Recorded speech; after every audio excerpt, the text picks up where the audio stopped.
Hello guys, स्वागत है आप सभी का लाइब्रेरी साइंस स्पेशल क्लासेस में। और आज का ये जो वीडियो है इसमें मैंने आपके लिए बहुत ही इम्पॉर्टेंट क्वेश्चंस का कलेक्शन किया है, जिसमें आप देखेंगे कि वो कौन कौन से ऐसे इम्पॉर्टेंट क्वेश्चंस हैं। तो चलिए पढ़ लेते हैं कि वो कौन से क्वेश्चंस हैं। तो वीडियो को अंत तक ज़रूर देखिए। What is 6ms? Answer is 6ms. It means man, woman, money, machine, materials, methods and markets.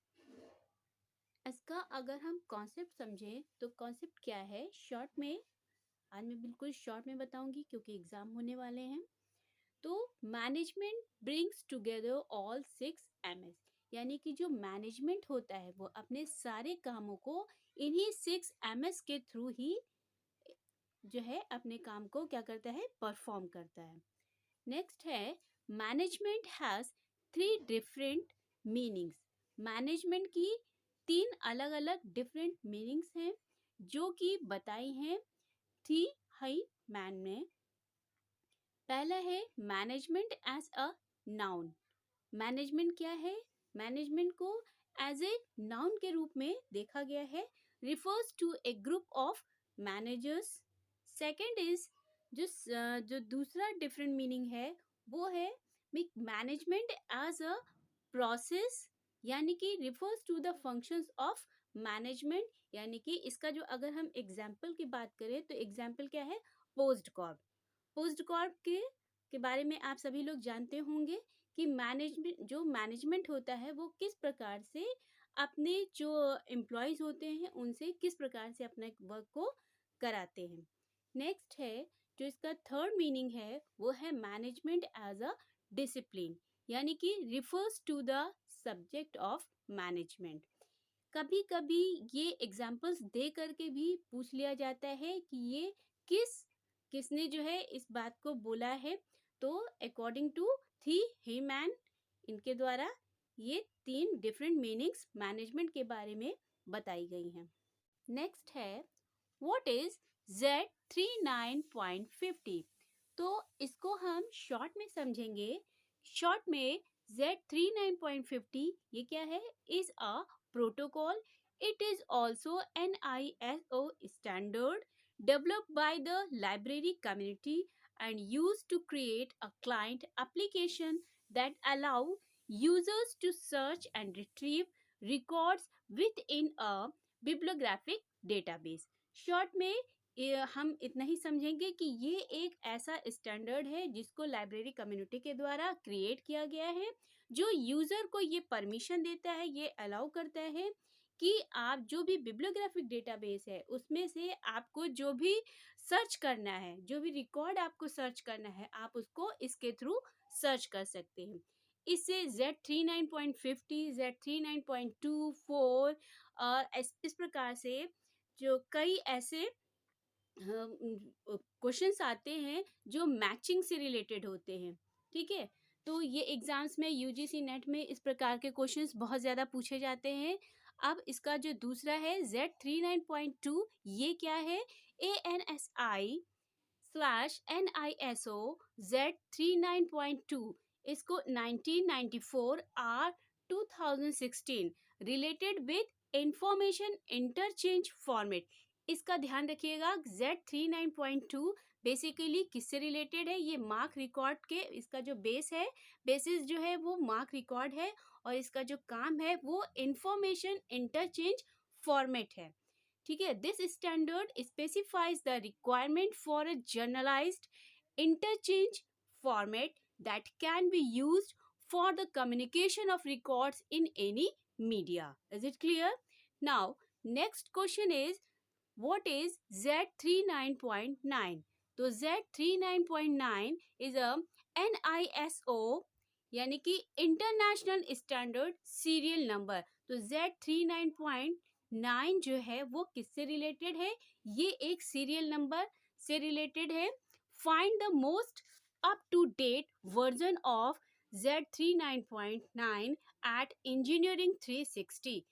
Main अगर हम इसको शॉर्ट में समझें तो अगर इसकी जो मैचिंग आए या टिक करने को आता है तो आप इसको समझिएगा कि Z39.9 basically related with the ISSN number, यानी कि international standard serial number.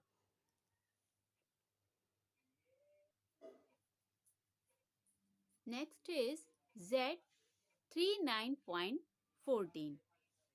It is about ANSI/NISO Z39.14 बना है 1997 और इसका जो R 2015 लिखा हुआ है, यानी कि इसका जो लेटेस्ट रिवाइज्ड एडिशन आया है वो है 2015 related with guidelines for abstract.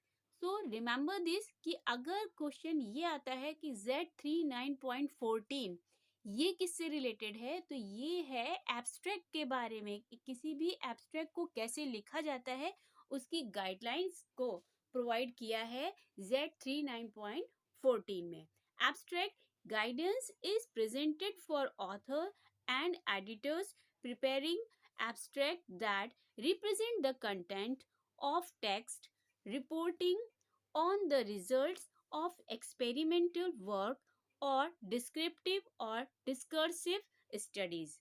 Now, अब जो दूसरी चीज आती है जो इससे भी रिलेटेड, जो मैंने जो जैसे कि वेब के बारे में पूछा जाता है कि what is web 1.0, what is web 2.0, 3.0, 4.0 etcetera etcetera, तो ये भी क्वेश्चन आपका मैचिंग में जरूर से जरूर पूछा जाता है।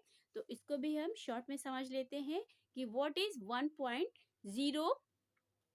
1.0 is related with static and monodirectional। Second है 2.0 pupil centric and participative and या फिर हम इसको बोल सकते हैं बाई डायरेक्शनल। थर्ड है web 3.0 is related with linking and integrating global files.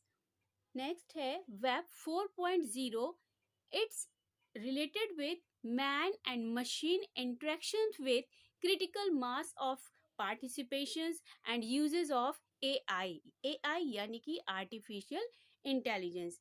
आजकल ज्यादातर किसका यूज हो रहा है? AI का यूज हो रहा है। ठीक है, तो ये कुछ ऐसे क्वेश्चंस हैं जो कि UGC नेट में एग्जाम्स में बहुत ही ज्यादा कई बार पूछे गए हैं और ये मैचिंग से रिलेटेड क्वेश्चंस ज्यादा आते हैं। आगे भी और भी बहुत से क्वेश्चंस हैं जिनको मैं आपको स्टेप बाय स्टेप बताती जाऊंगी। तो प्लीज कोई भी वीडियो को स्किप मत कीजिएगा, क्योंकि कहीं ऐसा ना हो कि आपका कोई क्वेश्चन छूट जाए। तो प्लीज वीडियो को बहुत अच्छे से अंत तक देखिएगा और अगर आपको कोई भी प्रॉब्लम होती है, कुछ भी या कोई चीज समझ में नहीं आती है, या आपको ये मेरा वीडियो कैसा लग रहा है, ये कमेंट करके जरूर से जरूर बताइए। और अगर आपको मेरा वीडियो अच्छा लगता है तो प्लीज एक लाइक जरूर कर दीजिएगा, क्योंकि आपके लाइक और आपके कमेंट के थ्रू ही मुझे पता चल पाता है कि आप लोगों को मेरा वीडियो कैसा लग रहा है। ठीक है, अब इसके बाद नेक्स्ट क्वेश्चन है। Next question is terms, TERMS। सबसे पहले तो हम समझ लेते हैं कि टर्म्स का फुल फॉर्म क्या है।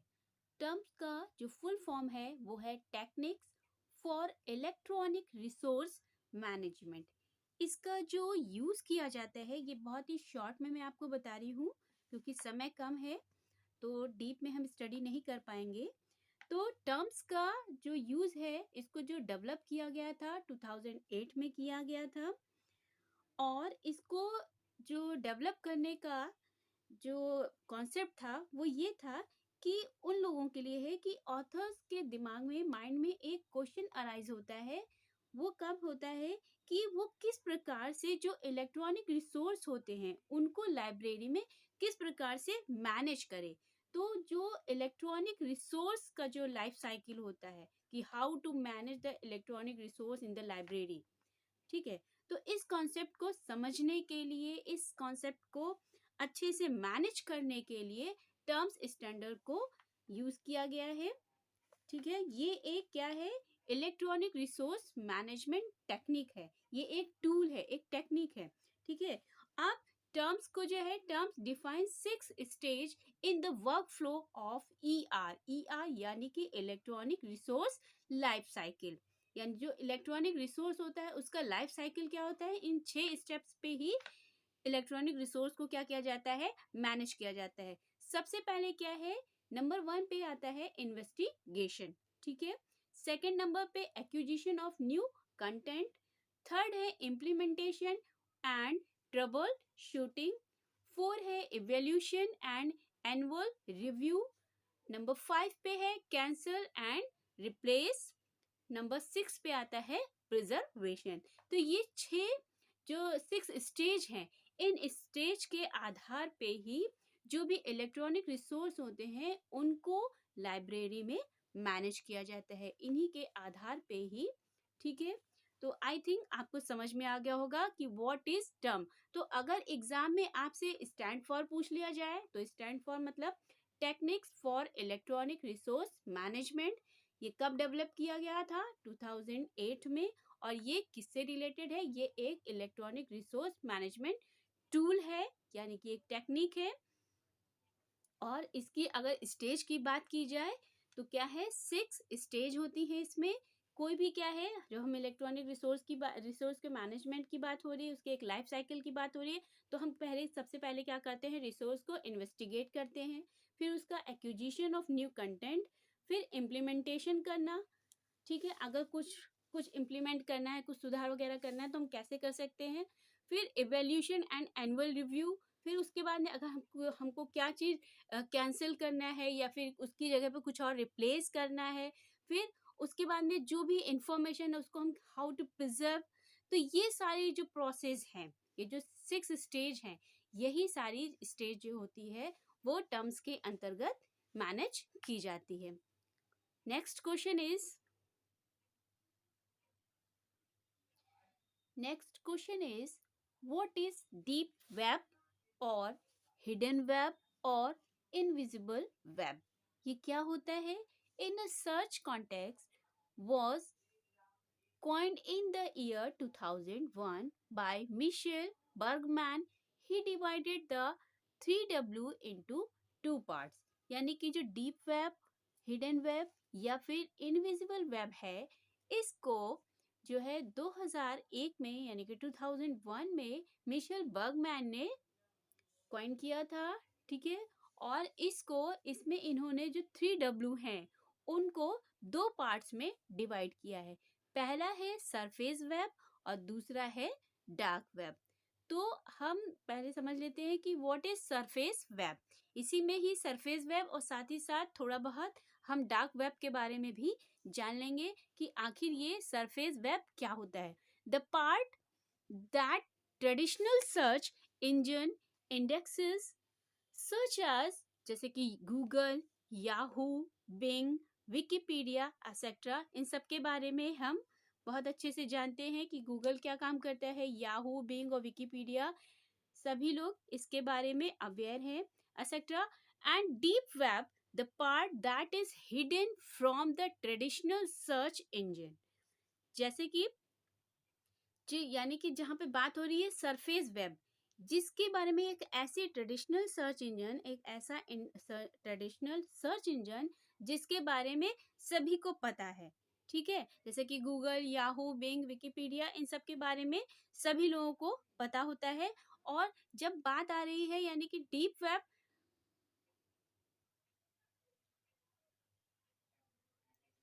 अब हम बात करेंगे कि व्हाट इज डीप वेब।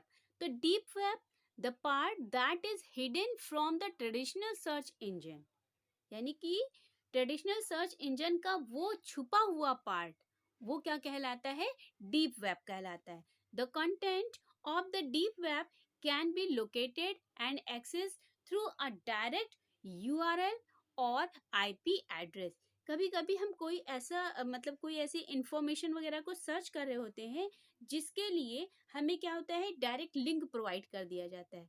ठीक है, तो जब हम उस लिंक तक की पहुंचते हैं तो उस लिंक को ओपन करने के लिए हमसे कुछ पासवर्ड या फिर कुछ सिक्योरिटी पिन वगैरह मांगे जाते हैं। तो वो जो सिक्योरिटी पिन या जो पासवर्ड हमसे मांगे जाते हैं या ओटीपी वगैरह होता है, ठीक है, तो वो क्या कहलाते हैं, वो जो पार्ट होता है वो किसके अंतर्गत आता है, वो डीप वेब के अंतर्गत आता है। अब इसके कुछ एग्जाम्पल्स हैं जिसको हम समझ लेते हैं कि वो कौन से एग्जाम्पल्स हैं जो डीप वेब या फिर सरफेस वेब के अंतर्गत आते हैं।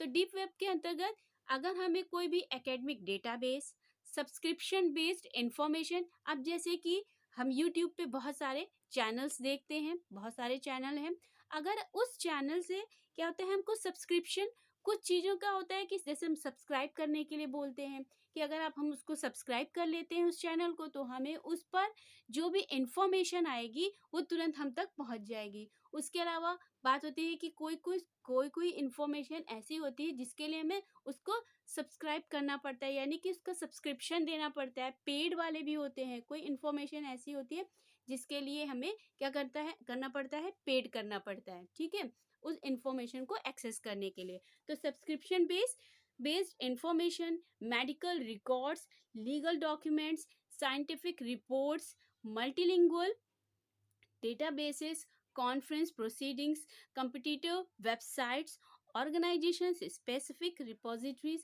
etc etc।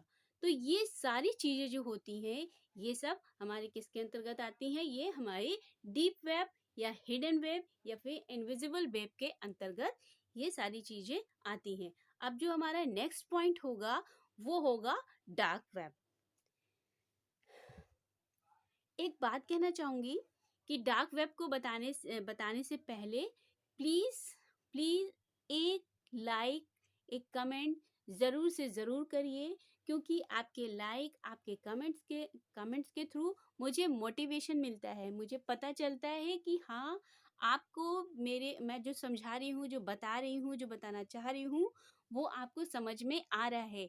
अगर आप लाइक करते हैं तो मुझे भी मोटिवेशन मिलता है कि हाँ, लोगों को मैं जो पढ़ा रही हूँ, जो बता रही हूँ, वो आप लोगों को समझ में आ रहा है। अगर आप कोई कमेंट नहीं करते हैं, अगर आप लाइक नहीं करते हैं, तो मुझे समझ में नहीं आ पाता है कि आपको मेरी बात समझ में आ रही है कि नहीं आ रही है।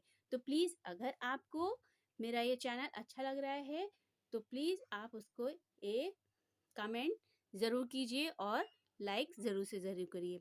अब इसके बाद में मैं आपको बताऊंगी कि व्हाट इज डार्क वेब। तो डार्क वेब क्या है, इसके बारे में अभी आपको हम बताते हैं। Next is what is dark web. Dark web is a subset of deep web that is not regulated and whose IP addresses are intentionally hidden। यानी कि वो इंफॉर्मेशन, वो आईपी एड्रेसेस जिनको किसी इंटेंशन के थ्रू हिडन कर दी जाती हैं through the government, and it consists of websites that use public interest but require specific software for access and is not indexed by search engine to ensure anonymity. The stolen data is traded, sold and used for financial, political and personal gain।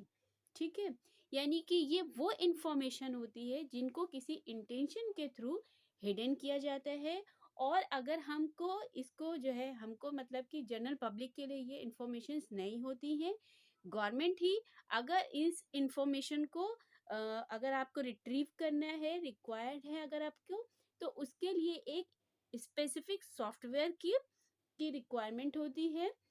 इसके अंतर्गत वो information आती है, example जैसे कि illegal information, कोई भी illegal information है, लीगल इंफॉर्मेशन होगी वो तो सभी को पता होगी, और वो इंफॉर्मेशन जो इलीगल इंफॉर्मेशन है उनके बारे में अगर आपको पता करना है, कोई ड्रग से रिलेटेड, ड्रग ट्रैफिकिंग साइट्स हैं, उनसे रिलेटेड अगर कोई इंफॉर्मेशन है, तो उन सब साइट्स को भी क्या कर दिया जाता है, हिडन कर दिया जाता है। कुछ प्राइवेट कम्युनिकेशंस हैं, TOR इनक्रिप्टेड साइट्स वगैरह है।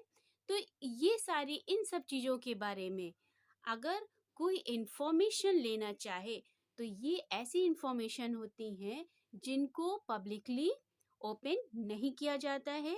ये सारी इंफॉर्मेशंस किसके अंतर्गत आती हैं? ये सारी इंफॉर्मेशन हमारी डार्क वेब के अंतर्गत आती हैं। तो आई थिंक आपको समझ में आ गया होगा कि what is the deep web, यानी कि सरफेस वेब और dark web, what is hidden web और इनविजिबल वेब। ये क्या होता है? अगर एग्जाम में इससे रिलेटेड अगर कोई भी क्वेश्चन आता है तो आप आसानी से इस क्वेश्चन को कर सकते हैं। अब इसके बाद नेक्स्ट क्वेश्चन इज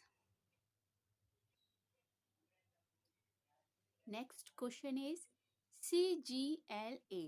CGLA यानी कि central government library association was founded in 2004। Next है NROER यानी कि national repository of open educational resources. अब इसके बारे में हम थोड़ा सा जान लेते हैं। नोट में दिया है कि NROER is developed by CTET and CERT to host a large number of educational resources in many subjects and in different Indian languages for primary, secondary, and senior secondary classes. It was launched during the National Conference in ICT for school education on 13 August 2013 in New Delhi. Is collaboration with the Department of School Education and Literacy, Ministry of HRD, Government of India. Is it clear? अब आगे और questions बताने से पहले थोड़ी सी बात कर लेते हैं। अच्छा सच बताइए, आपको ये जो क्वेश्चंस मैंने बताए हैं वो क्वेश्चंस आपको कैसे लग रहे हैं? देखिए ये सारे ही क्वेश्चंस बहुत ही जो है मैंने बहुत रिसर्च की है, उसके बाद में इन क्वेश्चंस को मैं ढूंढ करके लाई हूँ आप लोगों के लिए। तो ये क्वेश्चंस बहुत ही इम्पोर्टेंट हो सकते हैं आपके अपकमिंग एग्जाम के लिए। तो एक लाइक ज़रूर से ज़रूर करिए और साथ ही साथ मुझे जल्दी से कमेंट करके ज़रूर बताइए कि आपको मेरा ये वीडियो, ये जो इस वीडियो में मैंने ये जो क्वेश्चंस आपको बताए हैं वो क्वेश्चंस आपको कैसे लग रहे हैं, ये कितने हेल्पफुल हैं आपके लिए और कितने नहीं हैं। ठीक है,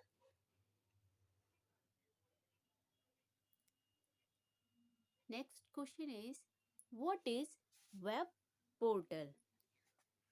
Personal login and single access point. This is called web portal.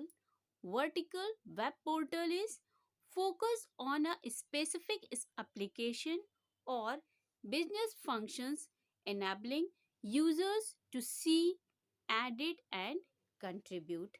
This is called the vertical web portal. And next is what is horizontal web portal? Enables user to see aggregated data from multiple applications. This is called horizontal web portal. Next question is what is OER? OER stand for Open Educational Resources. Open Educational Resources, any online educational materials that is freely accessible and openly licensed for public consumption। यानी कि OER क्या है? एक open educational resource है। जैसे कि अगर हम बात करें तो ये यूट्यूब क्या है? ये भी तो एक प्रकार का OER ही है। तो इसके थ्रू भी तो हमको क्या है, एक हिसाब से फ्री में एजुकेशन मिलती है। हम फ्री में ही तो सब कुछ सीख रहे हैं यूट्यूब के थ्रू। फ्री में हम पढ़ रहे हैं, इसके लिए हमें कोई एक हिसाब से कुछ खर्चा नहीं करना पड़ रहा है, ठीक है।